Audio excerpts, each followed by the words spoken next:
Hello whatsapp guys, welcome back again to our another brand new episode. तो guys आज के इस episode में हम लोग फिर से एनालिसिस करने वाले हैं निफ्टी 50 की चार्ट को, जो कि हमारे लिए होगा 19 अगस्त के लिए। तो गाइज कल मैंने आपको बताया था कि परसों जो मैंने ट्रेड लिया था उसको मैं नहीं दिखा पाया था। प्रॉफिट अच्छी हुई थी, डायरेक्शन भी सही गया था, बट मैंने आपको चार्ट नहीं दिखा पाया था कि मैंने कैसे क्या ट्रेड किया था। तो आज की इस वीडियो में मैं वो भी कवर करूंगा कि जो मैंने आपको कल एक्सप्लेन किया था वो आज के दिन में क्या क्या वैसा रिएक्ट किया है कि नहीं किया है, एंड मैं कहाँ गलती किया और क्या सही किया वो भी मैं इसमें कवर करने की कोशिश करूंगा। अगर नहीं हो पाएगा, टाइम ज़्यादा नहीं लूंगा, डायरेक्टली हम लोग एनालिसिस की तरफ बढ़ेंगे एंड अनदर मैं वीडियो बना दूंगा जिसके अंदर में मेरे ट्रेड्स क्यों गलत हुए या क्यों सही हुए वो सब चीज़ बता दूंगा। ठीक है गाइज, तो चलते हैं अपने स्क्रीन की तरफ। तो गाइज जैसे कि आप देख पा रहे हैं ये हमारा निफ्टी 50 का चार्ट खुला हुआ है। 5 मिनट का टाइम फ्रेम पर एनालिसिस मैंने करा था।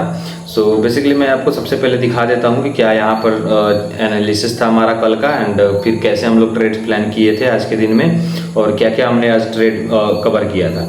तो गाइज मैंने जैसे कि आपको एक्सप्लेन किया था पिछली बार कि जैसे ही प्रीवियस डे लो का अगर ब्रेकडाउन होता है तो हम लोग उस ब्रेकडाउन के नीचे हम लोग एक सेल का स्टॉप पोजीशन बनाएंगे, जो कि अनफॉर्चुनेटली यहाँ पे हमें मिला भी था। जो आप ये देख सकते हैं 915 के कैंडल एंड 930 की कैंडल के नीचे मार्केट ने काफ़ी देर तक सस्टेन किया था, एंड वहाँ से जब ब्रेकडाउन आया तो लो साइड का मोमेंटम हमको देखने को मिला था, जिसका लो अप्रॉक्सीमेटली 24,182 तक गया था। बट मैं बता दूं कि इस ट्रेड में हमने इस एंगल में एक भी हम लोग ट्रेड यहाँ पे एग्जीक्यूट नहीं किए थे, बिकॉज मुझे कोई एग्जैक्ट एंट्री लोकेशन नहीं मिल रहा था, जिस वजह से मैंने आज एक भी ट्रेड एग्जीक्यूट नहीं किया इस टाइम पे ब्रेकडाउन पे। एंड काफ़ी टाइम तक मार्केट साइडवेज हो गया 24,200 पे, क्योंकि वहाँ पे जो OI डेटा सजेशन दिखा रहा था वो काफ़ी स्ट्रॉन्ग था, एंड वहाँ पे call buyer and call sellers call buyer and put buyer दोनों ही एग्रेसिवली वहाँ पे एक्टिव थे। सो मार्केट ने काफ़ी टाइम तक साइडवेज था। बट यहाँ पर मैंने एक ट्रेड एग्जीक्यूट किया था, ये FVG मैंने मार्क किया था, जब 24,000 जब आज का जो 30 डे का मिनट का कैंडल का लो ब्रेक हुआ था एंड जो पहला BOS स्ट्रक्चर ब्रेक हुआ था, तो वहाँ पे एक FVG क्रिएट हुआ था, ये वाला जोन ये एक FVG क्रिएट हुआ था। इस FVG के अंदर में मैंने शॉर्ट प्लान किया था। शॉर्ट प्लान किया जैसे ही मेरा एंट्री एग्जीक्यूट हुआ, उसके बाद बहुत देर तक मार्केट ने प्रॉफिट साइड में मुझे दिखाया, बट अनफॉर्चुनेटली काफ़ी टाइम से मार्केट साइडवेज हो पड़ा था। मार्केट 24,000 को डिसाइड नहीं कर पा रहा था कि अप साइड का मूवमेंट दे या डाउन साइड का मूवमेंट दे, वहीं पे आकर मार्केट स्टक हो गया था। एंड काफ़ी टाइम तक इस लगभग मैंने एंट्री बनाया था ये अप्रॉक्सीमेटली 12:10 पर, एंड ये ट्रेड कंटिन्यूसली पूरे दिन तक मेरा चलता रह गया। एट द एंड मैंने डिसाइड किया कि आज के इस ट्रेड को मैं आधे पर बंद नहीं करूंगा, बिकॉज मोस्टली मैं प्रोबेबिलिटी जब देखता हूं कि मार्केट साइडवेज होता रहता है तो मैं थोड़ा सा पॉइंट अपने ब्रोकरेज कवर करके वहां से ट्रेड को कैंसिल कर देता हूं, ताकि मैं किसी भी टाइप के अनरियलिस्टिक मूव से बच सकूं। बट अनफॉर्चुनेटली आज के दिन में मैंने सोचा कि ठीक है साइडवेज है, तो मैं स्टॉप लॉस लगा दिया और मैं थोड़ा रेस्ट करने लगा कि ठीक है यार जो भी होगा देखेंगे। प्रॉफिट टारगेट मैंने लगा दिया एंड SL भी मैंने लगा दिया कि जो पहले एक्शन में आ जाता है वो ऑटोमेटिकली एग्जीक्यूट हो जाएगा। अदरवाइज मैं 3 PM में ऑनलाइन आकर यानी एक्टिव होकर मैं ट्रेड को कैंसिल कर देता। बट अनफॉर्चुनेटली मार्केट ने मूव तो मेरे डायरेक्शन में दिया, बट यहाँ SL हंट हुआ पहले, उसके बाद मेरा यहाँ पर जाकर प्रॉफिट टारगेट भी अचीव हुआ। तो गाइज मोटा मोटी ये रहा कि मैं थोड़ा सा इनडिसिप्लिन हो गया आज के दिन में, तो मैं सेफली निकल भी नहीं पाया और साथ ही साथ मेरा ट्रेड सही तो गया बट वो SL हिट करने के बाद सही गया। तो गाइज आज की इस लेसन में हमने ये सीखा कि अगर मार्केट में बहुत ज़्यादा देर तक मार्केट साइडवेज हो जाती है तो हम लोग किसी भी अनड्रास्टिक वे में ट्रेड नहीं रखेंगे ज़्यादा लंबे समय तक। मीन्स मेरा कहने का मतलब है कि अगर आपका एंट्री होने के बाद हाफ एन आवर या 1 घंटे के अंदर में अगर आपके टारगेट या SL को हिट नहीं करता है तो आप कोशिश कीजिए कि उस ट्रेड से आप निकल जाओ एंड सेकेंड एंट्री के लिए आप फाइंड आउट करो प्लेस कहाँ पे आप कर सकते हो। तो गाइस चलते हैं आज के एनालिसिस की तरफ कि आज हम लोग क्या एनालिसिस कर सकते हैं। तो सबसे पहले मैं क्या करूंगा कि निफ्टी 50 पे जो भी मैंने ड्राइंग्स वगैरह बनाए हुए हैं उन सारे को डिलीट कर दूंगा, क्योंकि इसको समझना थोड़ा सा कंफ्यूजेबल हो जाएगा कि नेक्स्ट हमारा जोन क्या हो सकता है। तो गाइस मैं सारी चीज़ों को डिलीट कर देता हूँ। जो भी इंडिकेटर्स वगैरह हमारे लगे हुए हैं EMA वाले, मैं EMA के अलावा दूसरा कोई इंडिकेटर यूज़ नहीं करता हूँ, तो इसे भी मैं रिमूव कर देता हूँ। गाइज मैंने सब रिमूव कर दिया है एंड इसको फुल स्क्रीन कर देता हूँ। इस फुल स्क्रीन करने के बाद अब एनालिसिस शुरू करते हैं। जैसा कि मैंने बताया था मैं हमेशा डे से शुरू करता हूँ, तो डे को सबसे पहले मैं देखूंगा कि डे में क्या कैंडल फॉर्म हुई थी एंड नेक्स्ट कल के दिन भी क्या पॉसिबिलिटीज़ हो सकती है मार्केट के लिए। गाइज थोड़ा सा नेटवर्क मेरा आज स्लो चल रहा है, इसलिए मैंने अभी तक वीडियो अपलोड भी नहीं किया है। अपलोड करते करते मुझे लगता है कि आज का रात आप लोग ये वीडियो नहीं देख पाओगे। तो गाइज आपसे रिक्वेस्ट होगा कि आप एक बार सुबह में आकर वीडियो को जरूर वॉच कर लेना।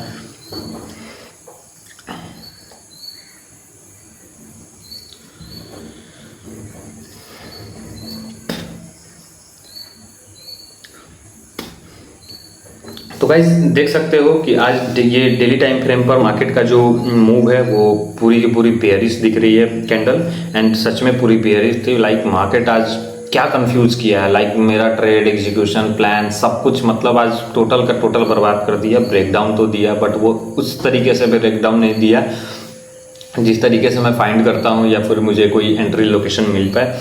लास्ट में एक एंट्री मैंने कोशिश किया कि मैं एक ट्रेड करता हूँ ज़बरदस्ती का, वो भी मेरा कोई लाइक फिक्स नहीं था कि मैं करूँगा ही, बट अगर रियलिटी बताऊँ तो मैं उसे कोई भी डीमेट अकाउंट या पेपर ट्रेडिंग अकाउंट में एग्जीक्यूशन नहीं किया था, वो बस चार्ट के ऊपर मैंने छोड़ा था। ठीक है, बस आज के दिन देखते हैं। तो गाइज यहाँ पर जो आज का डे लो है वहाँ के पास मार्केट सपोर्ट लिया, सॉरी 24,137 के आसपास मार्केट आज के दिन क्लोजिंग दिया, जो कि एक पोटेंशियली हमको एक सपोर्ट भी दिख रहा है। वहाँ पे मार्केट ने क्लोज दिया। अब जो नीचे का लेवल है वो हमारा गैप फिलिंग बाकी है, तो मार्केट में भी कल गैप फिलिंग भी कर सकता है।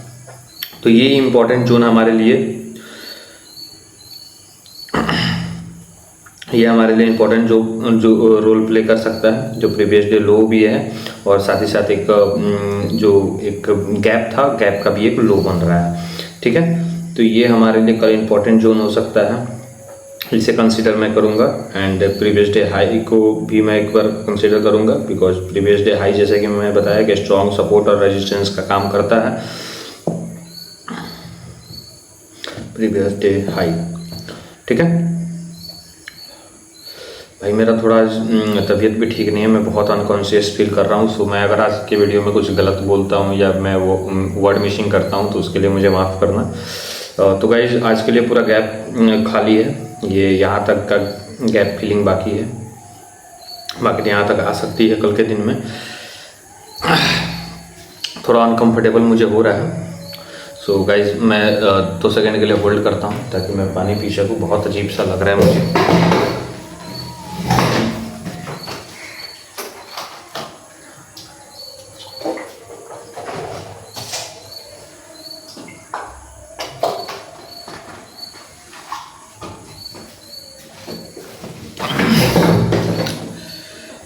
नाउ आई एम ओके, शुरू करते हैं। सो गाइज 3 आवर्स के टाइम फ्रेम पर अभी भी हमें कुछ इंपॉर्टेंट लेवल्स नहीं दिख रहे हैं यहाँ पे। सो नेक्स्ट हमारे लिए एक छोटा सा ये जो जोन हो रहा है ये कुछ हमारा सपोर्ट का काम कर सकता है मार्केट को। लाइक मैं आज थोड़ा अच्छे से एक्सप्लेन भी नहीं कर पाऊँगा, तो गाइज उसके लिए माफ़ करना। नेक्स्ट हम 1 आवर के टाइम फ्रेम पर आते हैं। 1 आवर के टाइम फ्रेम पर लाइक मार्केट का जो मूव है वो काफ़ी अच्छी मुझे दिख रही है सिनेरियो। एक बार मैं इसे परफेक्ट बना देता हूँ। तो गाइस आप देख सकते हो काफ़ी बेहतरीन स्ट्रक्चर चल रहा है। पहले हम लोग मार्केट के स्ट्रक्चर को एनालिसिस कर लेते हैं कि ये किस टाइप का दिखने में है। मार्केट यहाँ पर higher high, higher low, higher high, higher low 1 hour के टाइम फ्रेम पर मार्केट बना रहा था। सडनली मार्केट ने अपना जो प्रीवियस एक लो था इसने ब्रेक किया, तो यहाँ से मार्केट अब 1 आवर के टाइम फ्रेम पर डाउन ट्रेंड की तरफ मूव कर चुकी है। सो गाइस अब हम देख सकते हैं कि प्रॉपर हमारा जो ट्रेड्स हैं वो डाउन साइड में ही ज़्यादा पोटेंशियल बन रहा है ट्रेड के हेड के 1 आवर के टाइम फ्रेम पर। एंड अगर यहाँ पे 200 EMA मैं अप्लाई करके देखता हूँ तो वो क्या कर रहा है, रेजिस्टेंस का काम कर रहा है या सपोर्ट का काम कर रहा है। तो आप देख सकते हैं यहाँ पर 200 EMA पूरी की पूरी तरह से रेजिस्टेंस का काम कर रहा है। अगर 1 डे के टाइम फ्रेम पर देखें तो यहाँ पर भी 200 EMA एक रेजिस्टेंस की तरह काम कर रहा है। तो गाइज अब हमें यही मोटा मोटी दिख रहा है कि मार्केट में डाउन साइड का मूव ही एक्सपेक्टेड है। अप साइड का मोमेंटम के लिए अभी कोई मुझे चांसेस नहीं उतना लग रहा है। अगर कोई लेवल इंपॉर्टेंट लेवल पार नहीं करता है या फिर कब BOS या चेंज ऑफ कैरेक्टर का इस्तेमाल करके कभी अपना स्ट्रक्चर चेंज नहीं करता है। तो गाइज आज के लिए हमें कुछ इंपॉर्टेंट्स नहीं बुझा रहे हैं कि कैसे मैं ट्रेड प्लान करूँ। फिर भी कुछ ना कुछ तो रेडी करना पड़ेगा, बिकॉज अगर विदाउट होमवर्क और विदाउट अंडरस्टैंडिंग के हम लोग मार्केट में जाते हैं तो वो और भी ज़्यादा कन्फ्यूजेबल रहेगा। ये हमारा पूरा का पूरा जो जोन है वो गैप जोन है, तो इसे हम लोग बहुत लाइट कलर से करेंगे ताकि हमें याद रहे। याद क्या रहे, आपको तो याद होगा ही कि ये इन दोनों गैप के बीच में लाइक 24,137 और 24,038 तक के बीच में हमारे पास यानी कि 100 पॉइंट्स का गैप फिलिंग बाकी है। मार्केट में भी हो सकता है कि गैप फिलिंग करने आ जाए, बट यहाँ पर हमें एक लाइक कुछ नहीं हो पा रहा है भाई मुझसे, आज समझ ही नहीं आ रहा मैं क्या करूँ, बहुत कंफ्यूजन है। बाइंग के लिए मुझे कुछ पोजीशन नहीं दिख रहा है, बाइंग के लिए कुछ पोजीशन नहीं दिख रहा है गाइस। 15 मिनट के लिए भी यार देखो, एक तो मुझे फीवर टाइप का भी फील आ रहा है, मैं अनकॉन्शियस फील कर रहा हूँ। वीडियो आते में ही मुझे लगता है कि अब बंद करना पड़ेगा मुझसे, ये कंट्रोल नहीं हो पा रहा है। सो बेसिकली अब हमें सेल ऑन राइज की स्ट्रेटजी अपनानी पड़ेगी। सेल ऑन राइज के लिए हम लोग मूव कौन सा पकड़ेंगे, तो अब अभी तो मुझे कुछ ऐसा मूवमेंट नहीं दिख रहा है, बट अपन एक ही चीज़ प्लान कर सकते हैं, नॉर्मल सी बात है। ब्रेकडाउन होता है, रेट रेस्ट होगा, सेल करेंगे। इस पोजीशन पे आएगा मार्केट एंड यहाँ पर अगर कोई रिवर्सल पैटर्न दिखता है तो हम लोग अपसाइड के लिए जाएंगे, बट अपसाइड का जो हमारा टारगेट रहेगा वो काफ़ी छोटा रहेगा। रिस्क रिवॉर्ड काफ़ी हम लोग लो रखने वाले हैं, 1:2 या 1:1 के ही अंडर में रहेंगे। ज़्यादा लंबी रिकवरी का एक्सपेक्टेशंस नहीं रख सकते हैं क्योंकि मार्केट ओवरऑल डाउन ट्रेंड में है, ठीक है। एंड अगर अप साइड का मोमेंटम के लिए तो बहुत कम चांसेस है, डाउन साइड के लिए ज़्यादा है। एंड नेक्स्ट अगर हम देखें तो प्रीवियस डे हाई का रेजिस्टेंस कल के लिए मेरे लिए उतना वैलिड नहीं रहेगा, क्योंकि ये भी पूरा का पूरा मार्केट जो है वो स्ट्रक्चरली अगर देखूँ तो डाउन ट्रेंड है। तो प्रीवियस डे हाई के ब्रेकआउट पर ट्रेड करना it's not a good idea, ठीक है। तो अपन कुछ ये लेवल्स हैं जो कि इम्पोर्टेंट, मतलब लाइक कुछ खास इंपॉर्टेंट लेवल्स मैं नहीं बताऊँगा, बिकॉज है इंपॉर्टेंट लेवल तो काफ़ी सारे इसमें हैं, बट मुझे थोड़ा सा अंडरस्टैंड करने में दिक्कत आ रहा है आज के दिन में। मैं क्योंकि अनकंफर्टेबल फील कर रहा हूँ आज बहुत ज़्यादा। तो ठीक है, देखते हैं। अगर कल का आज का लो यानी मीन्स कल के हिसाब से प्रीवियस डे का लो ब्रेक होता है तो एक पुल बैक के बाद अपन लोग ट्रेड प्लान करेंगे सेम। एंड अगर आप साइड का मोमेंटम के लिए देखते हैं तो कुछ ऐसा higher high higher low lower time frame पर अगर बनाता है तो अपन लोग वहाँ पे भी ट्रेड प्लान कर सकते हैं, या फिर 24,038 पे अगर कोई रिवर्सल पैटर्न होता है बैक गैप फिलिंग करने के बाद तो हम लोग एक्सपेक्टेशंस के साइड में ट्रेड प्लान कर सकते हैं। तो गाइज आज के लिए मैं माफ़ी चाहूँगा कि मैं अच्छे से एक्सप्लेन नहीं कर पा रहा हूँ कोई भी चीज़, क्योंकि मेरे आप आँखों को भी देख सकते हो, मेरी आँख भी थोड़ी भरी हुई सी आज है। सो गाइज आज के लिए माफ़ करना, नेक्स्ट डे हम लोग पूरी फुल तैयारी से आएंगे और मैं भी पूरा फुल एनर्जी में आऊँगा कि मैं आपको अच्छे से एक्सप्लेन कर सकूँ। Thank you, have a nice day, keep trading, keep being profitable.